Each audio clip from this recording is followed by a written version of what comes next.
Resta a malapena lo scheletro della Arena Grandi Eventi di Sant'Elia, l'ultima location sicura realizzata e dove si sono svolti concerti a Cagliari. Concerti non a Capodanno, attenzione, ma nel resto dell'anno, soprattutto d'estate, quando la speranza è quella che possano arrivare anche turisti e fan delle rockstar di turno. Costato 2 milioni di euro, l'epoca era quella della giunta Zedda.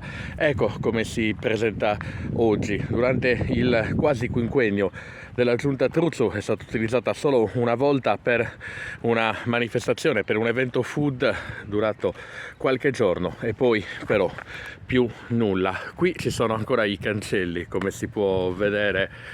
Questo era l'ingresso del pubblico, però si può tranquillamente entrare, ed ecco qui un immondezzaio, una arena dove le piante, dove la natura è riuscita a battere il cemento e anche il fallimento, se così si può dire, riuscendo praticamente a fiorire appunto dalla pavimentazione. E poi un'auto parcheggiata, forse abbandonata, questa valigia davanti ai nostri occhi sicuramente abbandonata, e poi più nulla. Uno spazio che non è più stato utilizzato, a parte per un evento food, è Cagliari, che si ritrova senza un'area per i concerti. L'Arena Beach, il nome Arena rimane comunque nelle tragedie cagliaritane del comune legate alla ricerca di spazi di grandi eventi, è stata un flop nell'estate appena trascorsa. Stiamo parlando della zona dell'ippodromo del Poetto. Qui invece ecco qual è la situazione dell'Arena Grandi Eventi,